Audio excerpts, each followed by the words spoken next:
Все говорят, бери Toyota, она надежна, она не ломается. Так вот, дорогие друзья, ломается. Сейчас я вам расскажу, о чем это. Это наш семейный автомобиль. Купили мы его буквально полгода назад.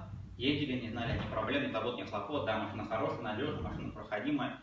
Мотор тут стоит 2.7, 2 TRFE, кто не знает. Так вот, с чем мы столкнулись?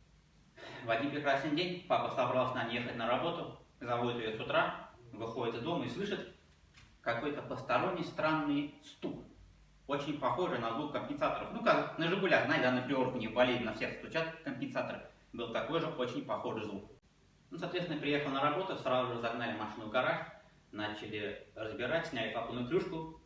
Там мотор в состоянии как новый, все идеально, просто чистейший, никакого ни нагара нет, ни капельки, никакой грязи. Все было прекрасно. Полагаясь на наш опыт, мы понимали, что на этом раде могли сломаться компенсаторы, так как моторы надежные, ходят долго.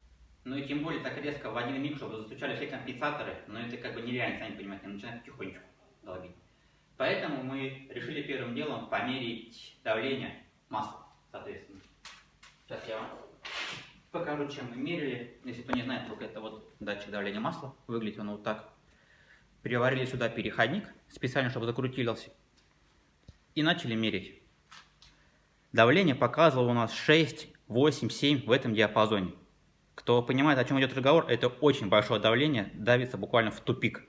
Понимая, что что-то не так, открутили масляный фильтр и обнаружили, что внутри масляного фильтра нету клапана. Сейчас я вам покажу, как выглядит этот клапан.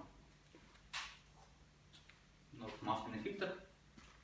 Я специально его распилил, чтобы вам наглядно показать.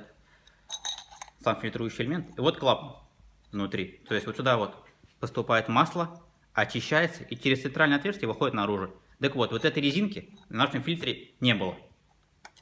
И тут мы поняли, что два варианта. Либо этой резинки не было изначально, клапана, либо его сосало внутрь масляных каналов. Тут мы начали долго думать, поставили новый фильтр, залили новое масло, завели, стук не прошел. Еще день мы помозговали, что же будем делать. В итоге было принято решение разбирать. Сейчас я вам покажу, как все происходило.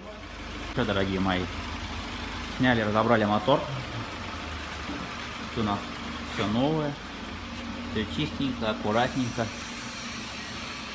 Мотора нет. А вот байка. Вот тут у нас в головке застряла резинка от фильтра. Вот она, родненькая, где. Представляете? Сейчас будем пробовать доставать.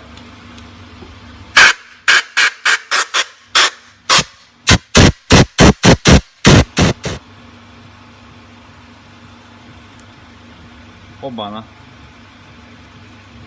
Что скажете?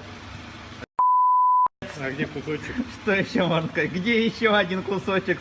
Сказать, что у нас зашевелились волосы на голове, это не сказать ничего. Мы были просто в шоке. Первый раз мы столкнулись с такой ситуацией. И, кстати, именно этот масляный канал шел на подачу масла на гидрокомпенсаторы, поэтому они стучали.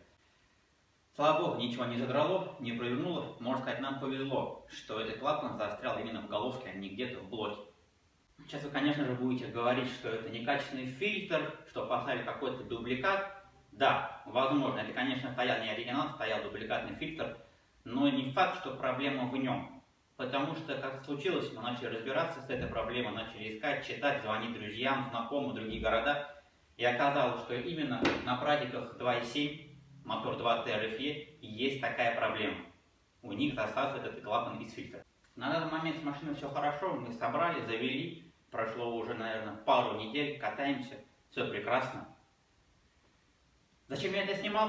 Да решил поделиться с вами, потому что об этом в интернете я ничего такого не нашел, видео не было. А теперь вы знаете, у меня есть такая проблема, поэтому будьте внимательны, ставьте только проверенные, желательно оригинальные фильтра.